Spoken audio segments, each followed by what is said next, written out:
Au Moyen Âge, la plupart des gens vivaient dans des conditions simples. Les paysans cultivèrent la terre, les artisans travaillèrent dans leurs ateliers, et seule une poignée d'élus jouissait du luxe. Pourtant, même à cette époque, il existait des moyens de parvenir à une richesse fabuleuse.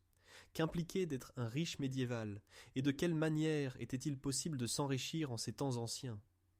Dans cette vidéo, vous découvrirez comment les chevaliers transformaient la fortune de guerre en or, comment les marchands lors de longs voyages gagnaient des fortunes grâce aux épices exotiques, et aussi comment l'Église médiévale rassemblait d'énormes trésors. Dans un moment, nous révélerons également les astuces moins honorables. Des pirates tourmentant les navires marchands, aux escrocs, vendant de fausses reliques saintes. Préparez-vous pour un voyage dans le passé, où le courage, l'ingéniosité et l'impitoyabilité pouvaient se décider si une personne mourait dans la pauvreté ou dans la soie et l'or. La société médiévale reposait sur le système féodal, où la principale mesure de richesse était la terre et le pouvoir sur celle-ci. Les nobles aristocrates possédaient ce vaste domaine, sur lesquels des dizaines ou des centaines de paysans serfs cultivaient faussent les champs, et versaient au seigneur une partie de la récolte. La propriété foncière garantissait un revenu constant, sous forme de rente féodale et de redevance, qui avait la terre, avait la richesse. La plupart des nobles accédaient à la propriété par héritage dans la lignée familiale. Mais il existait aussi un autre moyen, obtenir la terre, par l'épée. En l'an 1066 par exemple, les chevaliers normands accompagnaient Guillaume le Conquérant lors de son invasion de l'Angleterre, et furent généreusement récompensés pour leur service militaire par les biens de la noblesse anglo-saxonne vaincue. L'un d'eux, Alan de Bretagne, acquit ainsi de si vastes domaines, qu'il compta parmi les seigneurs les plus riches d'Europe du XIe siècle. Les chevaliers et guerriers pouvaient s'enrichir grâce au butin de guerre. Les conflits étaient monnaie courante au Moyen Âge, et une bataille victorieuse signifiait souvent un riche pillage.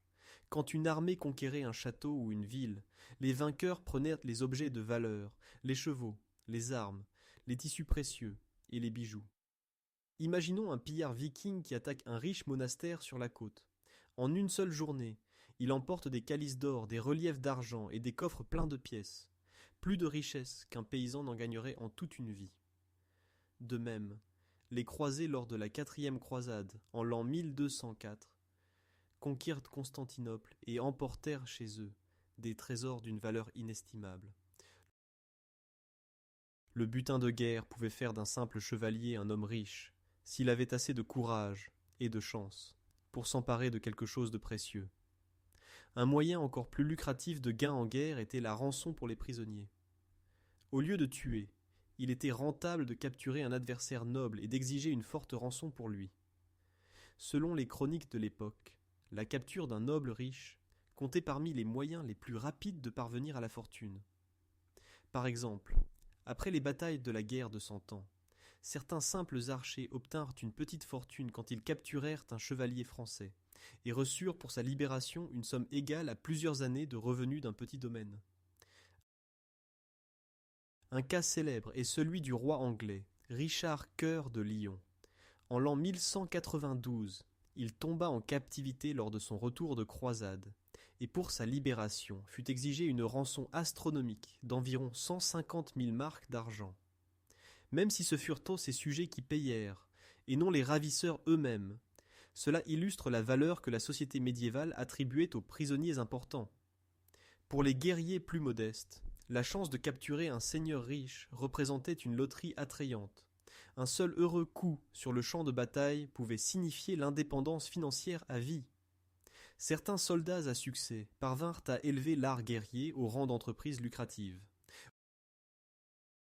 Au XIVe siècle devint célèbre en Italie le condottiere anglais John Hawkwood, en italien Giovanni Acuto, fils d'origine d'un pauvre gentilhomme qui dirigeait une redoutable compagnie de mercenaires. Les villes et souverains louaient son épée pour d'énormes sommes, et Hawkwood s'enrichit fabuleusement. Quand il mourut, les Florentins reconnaissants lui organisèrent des funérailles d'État et firent peindre son portrait à cheval sur le mur de la cathédrale florentine. un honneur qui n'était habituellement accordé qu'aux nobles. Un tel destin aurait été inaccessible pour un jeune villageois en temps de paix. Mais le tourbillon des guerres permettait parfois à un individu d'origine non privilégiée de s'élever parmi l'élite sociale. Cependant, la fortune de guerre était capricieuse. Pour un guerrier enrichi, il y en avait des centaines, qui tombaient ou ne s'emparaient jamais de rien de précieux.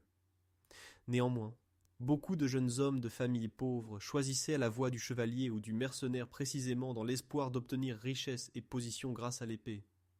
Le désir de butin dépassait souvent même les idéaux d'honneur et de chevalerie chantés dans les épopées. Les profits de la guerre restaient donc un moyen important, bien que risqué, d'accéder à la richesse. Tous ne misaient cependant pas leur vie dans la mêlée. Dans un moment, nous regarderons dans les sentiers poussiéreux des marchands et les ports où les commerçants audacieux attendaient une richesse d'un autre genre. Tandis que les nobles comptaient sur la terre et l'épée, les villes et marchés offraient une autre voie vers la richesse. Avec le développement des villes médiévales au Moyen Âge classique, naquit une nouvelle classe de bourgeois et marchands fortunés. Les commerçants qui parvenaient à importer des marchandises rares de pays lointains pouvaient s'enrichir fabuleusement sur les transactions. Imaginez un marché sur la côte méditerranéenne. Dans le port vénitien vient d'arriver un navire chargé de sacs de poivre, de cannelle et de noix de muscade. Le parfum des épices exotiques se mêle au vent salé, et le marchand local qui a financé la cargaison sait que sa fortune vient d'augmenter de centaines de pourcents. Dans l'Europe médiévale, les épices étaient littéralement valorisées, comme de l'or. Par exemple, le poivre était si rare qu'il servait aussi de monnaie, et un petit sac de poivre coûtait autant que plusieurs semaines de salaire d'un artisan expérimenté. Il n'est pas étonnant que les compagnies commerciales dans les républiques urbaines italiennes comme Venise ou Gênes s'enrichirent sur le monopole de l'importation d'épices d'Orient. Les riches marchands vénitiens se faisaient construire des palais de marbre sur le Grand Canal et s'habillaient de soie, tandis que toute l'Europe convoitait leurs marchandises. Le commerce n'était pas limité à la Méditerranée.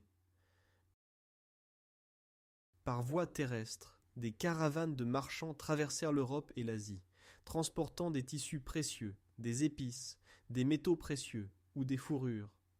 Au nord de l'Europe, la Ligue hanséatique regroupait les villes portuaires de la Baltique à la mer du Nord et contrôlait le commerce du blé, du poisson, de la cire ou de l'ambre.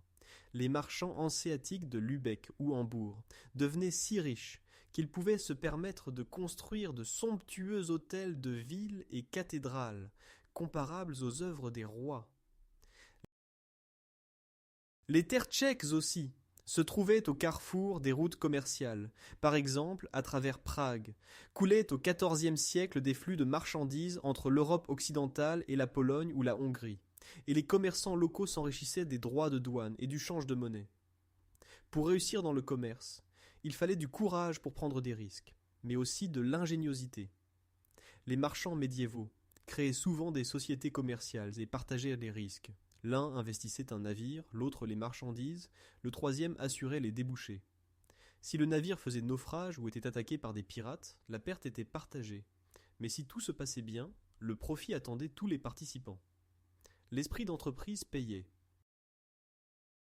Par exemple, le marchand florentin Francesco d'Attigny au XIVe siècle commença comme fils d'une veuve pauvre, mais grâce au commerce de tissus et d'armes, accumula une énorme fortune et devint le patron de sa ville. De même en Angleterre apparurent des bourgeois enrichis. Le célèbre héros littéraire Geoffrey Chaucer décrit dans ses contes de Canterbury un marchand à la richesse visible, qui avait une barbe et dessus une fourrure de castor, signe de luxe. Les véritables commerçants de cette époque, comme Jacob Fugger en Allemagne ou la famille des Médicis en Italie, commencèrent par le commerce de tissus ou de minerais et élargirent progressivement leurs empires commerciaux. Les marchands à succès devaient cependant aussi surmonter les préjugés. L'Église regardait le négoce et l'accumulation d'argent avec suspicion. La richesse du commerce détournait soi-disant du salut de l'âme, et les commerçants étaient souvent dépeints comme des avares. Malgré cela, c'est précisément au bas Moyen Âge que la classe bourgeoise gagna en influence. les villes obtinrent des privilèges, et les riches marchands parvinrent parfois même à obtenir des titres nobles par le mariage ou l'achat de terres. L'argent du commerce put ainsi ouvrir des portes qui étaient auparavant fermées aux non-nobles. À côté du commerce à longue distance florissaient aussi les métiers urbains. Beaucoup de corporations gardèrent jalousement les secrets de fabrication et garantissaient aux maîtres habiles un monopole et de beaux profits. Un maître drapier à Bruges ou un armurier à Milan, réputé pour la qualité de son travail, pouvait s'enrichir grâce à la demande de la noblesse pour des marchandises de première qualité. À Prague aussi œuvrèrent des orfèvres et horlogers, renommés, dont les produits partaient vers les cours royales, et dont les ateliers rapportaient de coquettes sommes. Les riches artisans n'atteignaient certes généralement pas l'éclat des grands marchands, mais appartenaient néanmoins à l'élite urbaine, et investissaient l'argent gagné dans de somptueuses maisons ou l'achat de terres supplémentaires. La richesse du commerce n'était pas le domaine de l'Europe seule. Au XIVe siècle, en Afrique occidentale, florissait l'empire du Mali, qui contrôlait les mines d'or et le commerce des caravanes à travers le Sahara. Son souverain Mansa Moussa est considéré par beaucoup comme l'une des personnes les plus riches de tous les temps. Quand en l'an 1324 il accomplit le pèlerinage à la Mecque, il emporta avec lui des milliers de livres d'or et les distribua généreusement en chemin, aux pauvres comme aux riches. Au Caire égyptien, il distribua, paraît-il, tant d'or qu'il provoqua la chute de la valeur de l'or sur le marché local pendant plusieurs années. Ce roi africain accumule une fortune fabuleuse grâce au contrôle des routes commerciales stratégiques, une richesse qui en Europe suscitait admiration et envie. Dans un moment cependant, nous découvrirons qu'il existait encore un autre moyen de faire travailler l'argent et de s'enrichir. Les banquiers et usuriers médiévaux parvenaient à gagner des fortunes sans avoir besoin de voyager pour les épices ou la soie. Dans un monde où la plupart des richesses avaient la forme de terres ou de marchandises, naquit progressivement aussi le phénomène de la richesse financière. Le prêt d'argent à intérêt, en termes de l'époque l'usure, était officiellement interdit par l'Église, mais le besoin de crédit croissait néanmoins. Les rois avaient besoin d'argent pour les guerres, les commerçants pour financer les caravanes et navires, les villes pour construire des remparts. Ainsi naquit une classe particulière de financiers, qui parvenaient à s'enrichir de l'argent lui-même. Comme la morale chrétienne empêchait les créanciers de percevoir des intérêts, les Juifs saisirent souvent l'opportunité, car l'interdiction de l'Église ne les concernait pas. Dans beaucoup de villes médiévales opéraient des changeurs juifs qui prêtaient de l'argent à tous ceux qui en avaient besoin, naturellement contre rémunération. Pour le risque et le déplaisir de l'entourage, ils exigeaient des intérêts considérables, et plus d'une famille juive s'enrichit sur les prêts à la noblesse ou aux bourgeois. D'autre part, la richesse des usuriers juifs était souvent exposée à l'envie et au danger. Il arrivait souvent qu'un souverain préfère chasser ou éliminer ses créanciers plutôt que de rembourser ses dettes. Plusieurs de ces cas entrèrent dans l'histoire. Le roi anglais, Édouard Ier, en l'an 1290, chassa tous les Juifs de son royaume et confisqua leurs biens après avoir utilisé leurs services financiers. Et le roi français Philippe le Bel, à la même époque, eut recours à plusieurs reprises à l'expulsion des communautés juives et à la confiscation de leurs biens, quand il avait besoin de remplir le trésor royal. Néanmoins, les prêts étaient une partie indispensable de l'économie, et celui qui avait du capital à prêter pouvait très bien gagner. Un témoignage éloquent est l'histoire des chevaliers de Templiers, originellement de pauvres moines soldats, qui devaient protéger les pèlerins. Ils devinrent progressivement les banquiers de l'Europe. Les riches pèlerins et même les rois déposaient leur argent chez eux, et les Templiers leur délivraient un chèque avec lequel il était possible de retirer l'équivalent dans un autre pays. Ce service, bancaire, sûr, apporta à l'ordre templier une énorme richesse et une influence politique, si grande que le roi français Philippe le Bel convoita leur trésor. En l'an 1307, il fit arrêter les Templiers, les accusa d'hérésie, et après leur liquidation s'appropria une partie de leurs biens. Dans ce drame, nous voyons combien la richesse de l'argent pouvait être attrayante et dangereuse. Au XIIIe et XIVe siècle, L'entreprise financière se développa pleinement aussi chez les chrétiens, particulièrement en Italie du Nord.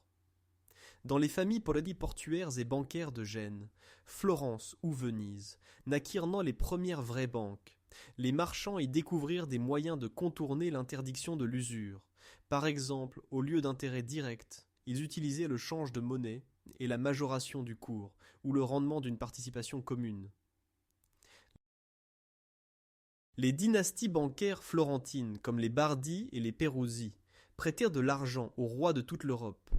Parfois, ils y gagnaient des fortunes. D'autres fois, ils faisaient faillite, quand le souverain ne remboursait pas sa dette. L'une des dynasties les plus célèbres, les Médicis de Florence, commença vers l'an 1400 comme simple famille de marchands de textiles. Mais la banque, la gestion de l'argent de nombreux clients riches, y compris les papes, en fit la famille la plus riche d'Italie. Cosme de Médicis, chef de famille au XVe siècle, était si riche qu'il pouvait financer la construction d'églises, soutenir les artistes en mécène et contrôler essentiellement la politique florentine. L'argent lui rapportait d'autres argents. C'était une nouvelle réalité qui se manifesta pleinement au bas Moyen Âge. Outre l'Italie, les financiers excellèrent aussi ailleurs. Dans les terres allemandes se distingua la famille des Fugger. Jacob Fugger, surnommé le Riche, au XVe siècle, domina le commerce du coton et de l'argent, prêta à l'empereur d'énormes sommes et en retour obtint des privilèges lucratifs, par exemple le droit d'exploiter les mines. Dans les terres tchèques, nous pouvons citer par exemple le bourgeois Jacob Bona, banquier italien opérant au XVe siècle à Prague, qui finança les rois Jagellons. Et nous ne devons pas oublier non plus les maîtres monnayeurs, administrateurs des hôtels des monnaies royaux, qui contrôlaient la frappe des pièces.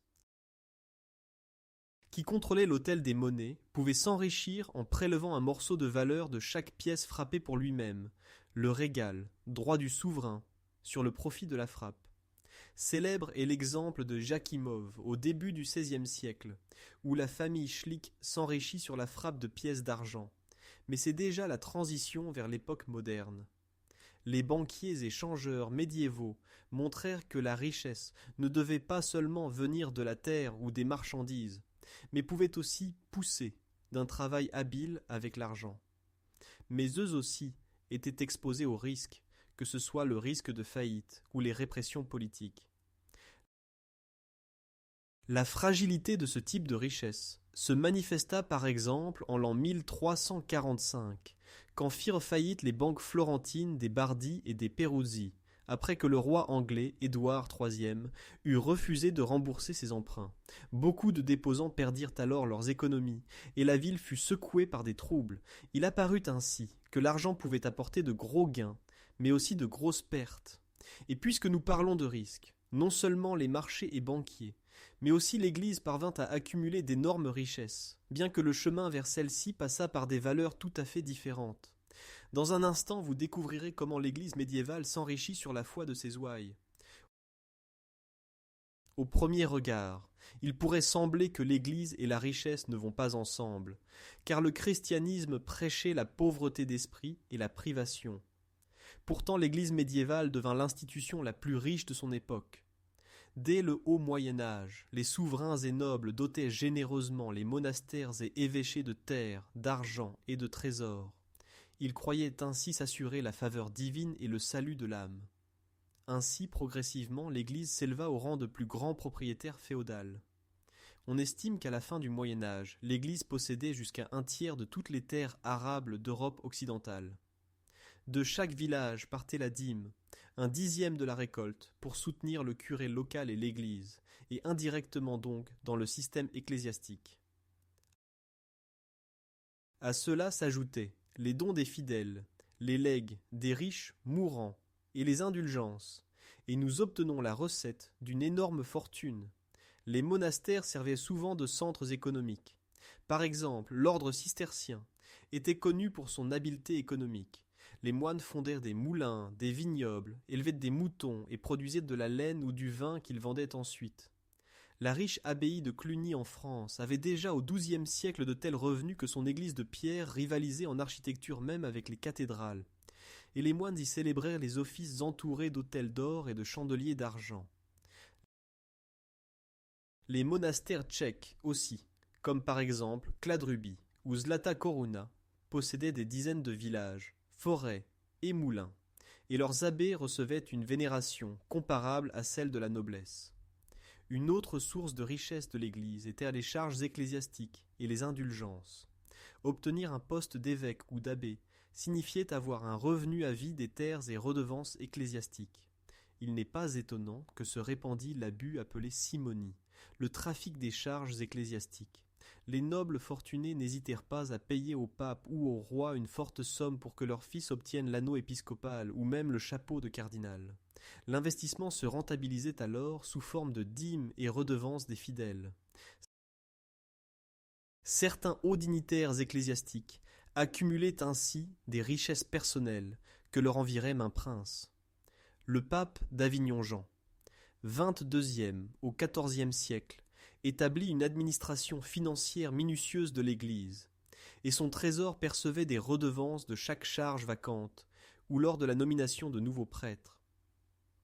Les chroniqueurs prétendaient qu'à sa mort, le pape Jean XXII laissa un trésor d'environ 25 millions de florins d'or.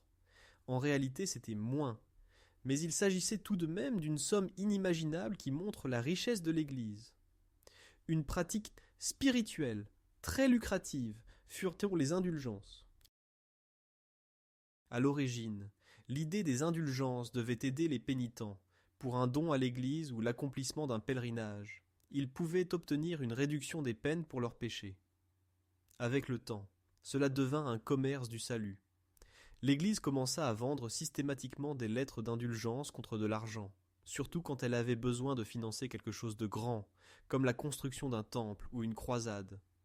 Les prédicateurs d'indulgence, itinérants au XIVe et XVe siècle comme des marchands, offraient aux fidèles le pardon des péchés pour quelques sous. Les gens, craignant pour leurs âmes, payèrent volontiers. Cet argent coulait ensuite vers Rome ou dans les poches des dignitaires ecclésiastiques. L'un des vendeurs d'indulgences les plus connus, le moine dominicain, Johann Tetzel, opéra certes seulement au début du XVIe siècle, mais il s'inscrivait dans une pratique séculaire. Sa phrase célèbre « Dès que l'argent sonne dans la caisse, l'âme du purgatoire s'élance dehors » illustre le caractère commercial du commerce des indulgences, et ce n'était entre pas de petites sommes. Pour se faire une idée, pour des indulgences choisies, le pape se fit financer la construction de la grandiose basilique Saint-Pierre à Rome. L'Église avait aussi d'autres sources de revenus. Les pèlerinages et la vénération des reliques apportèrent de l'argent dans les lieux où se trouvaient de célèbres restes saints. Des villes comme Saint-Jacques de Compostelle, Rome ou Canterbury s'enrichissaient grâce aux foules de pèlerins qui y dépensaient pour le logement, la nourriture et les dons votifs. Plus la relique était importante, plus l'argent coulait dans l'église locale. Cela mena malheureusement aussi à l'essor des reliques contrefaites. On trouvait des dizaines de clous de la vraie croix et plusieurs têtes de Jean-Baptiste, comme le plaisantaient déjà les auteurs médiévaux. Chaque trésor saint de ce genre augmentait le prestige de l'Église et attirait les donations des visiteurs pieux. Bien que beaucoup de simples prêtres vécussent encore modestement, les hauts représentants de l'Église nageaient littéralement dans une richesse fabuleuse. Les festins des papes et évêques débordèrent souvent de luxe. Les chroniques nous parlent de dignitaires ecclésiastiques qui se faisaient porter de la vaisselle d'or, portèrent de précieuses fourrures, et avaient sur leur table des vins rares et des épices comme les rois. Ce faste suscitait le scandale et devint l'une des raisons des appels aux réformes, comme celles qui vinrent avec les Hussites ou Martin Luther. Pour notre sujet, il est cependant essentiel que l'Église représentait au Moyen Âge une institution où se concentrait une énorme richesse.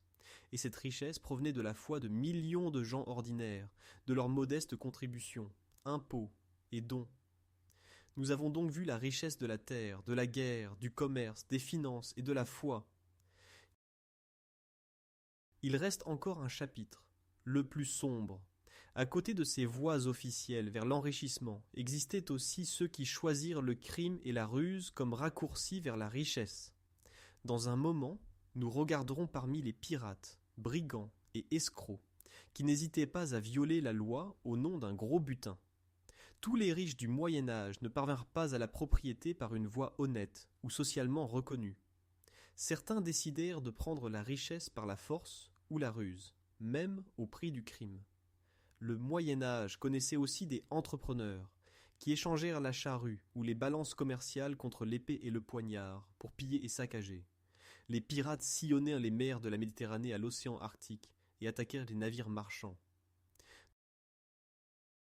Dans chaque cargaison qu'ils pillaient, ils voyaient la promesse d'un gain rapide. Au XIVe siècle terrorisèrent la mer Baltique les pirates appelés vitaliens, ou aussi confrérie de l'eau-de-vie, qui originellement engagés pour ravitailler une partie belligérante passèrent eux-mêmes à la piraterie. Ils attaquèrent les marchands, volèrent le blé, les fourrures et la cire, et se cachaient dans des ports secrets sur les îles.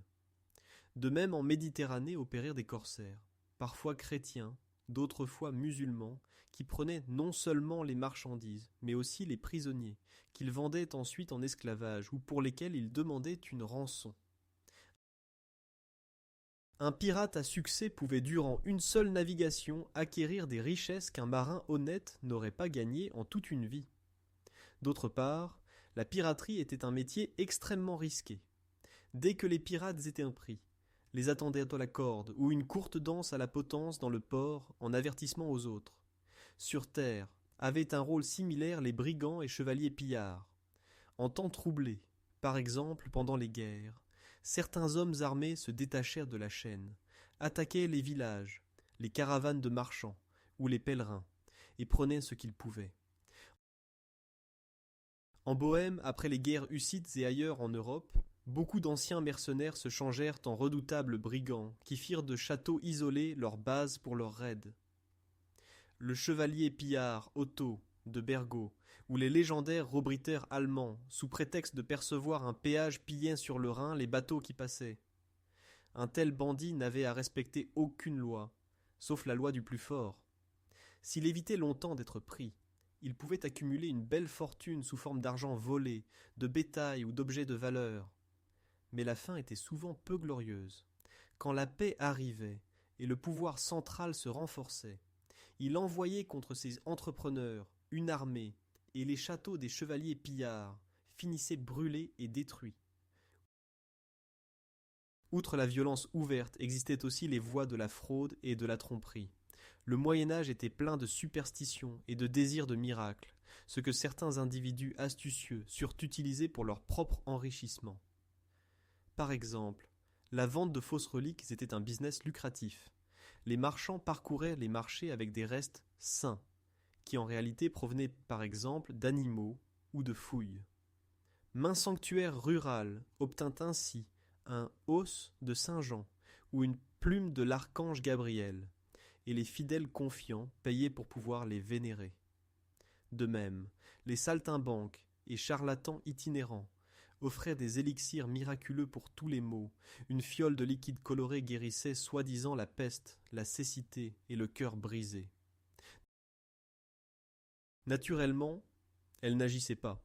Mais avant qu'on s'en aperçoive, l'escroc était parti avec le produit de ses ventes au-delà de l'horizon. Une catégorie particulière étaient les alchimistes et savants, qui promettaient l'impossible, fabriquer de l'or à partir de métaux ordinaires. Beaucoup de souverains et nobles hébergèrent dans leur cour des alchimistes dans l'espoir qu'ils découvrent la pierre philosophale et remplissent les trésors d'or. Les alchimistes escrocs, habiles, montraient des tours. Par exemple, ils montraient comment, dans un creuset, naissait l'or, et encaissaient récompense et soutien, jusqu'à ce qu'on découvre qu'ils avaient introduit l'or dans le mélange à l'avance. Certains s'assurèrent ainsi une vie confortable d'un mécène naïf à l'autre. Mais encore une fois, ils risquèrent leur coup, car un seigneur déçu pouvait tranquillement faire jeter le charlatan en prison, ou même l'exécuter pour fraude et sorcellerie. Également attrayante, mais dangereuse, était la contrefaçon de monnaie.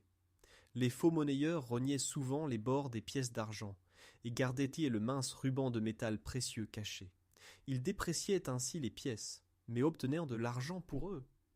D'autres tentèrent carrément de frapper secrètement de fausses pièces d'alliage moins chères.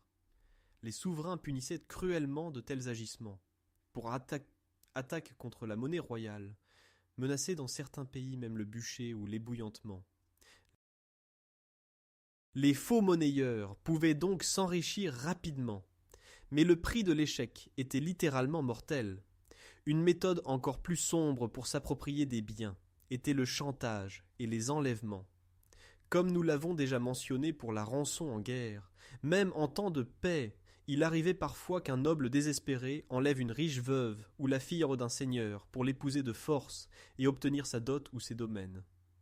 De tels actes étaient certes illégaux, mais pas toujours punis. Fut enlevée par exemple au XIVe siècle la noble Éléonore d'une famille portugaise, et son ravisseur força le mariage sous la menace et avec l'assistance d'un prêtre complaisant. Le pauvre chevalier assura ainsi une ascension rapide parmi les riches. Les histoires de vraies demoiselles en détresse n'avaient cependant généralement pas de sauveur romantique. Il s'agissait souvent juste d'un calcul cynique pour s'approprier des biens. Le crime attirait certes par la vision d'un gain rapide, mais peu de pirates ou brigands conservaient longtemps leur richesse. L'argent du pillage se dispersait facilement dans les tavernes, et il fallait sans cesse se battre pour le butin obtenu avec d'autres prédateurs. De plus menaçait l'enfer non seulement dans la vie posthume, comme l'avertissait l'Église, mais aussi celui très réel, la potence ou l'épée du bourreau. Pourtant la légende des brigands qui prenaient aux riches et donnaient aux pauvres vécut dans la littérature populaire, par exemple dans la figure de Janoschik ou Robin des Bois. La réalité était cependant telle que la plupart de ces criminels médiévaux finissaient sans gloire.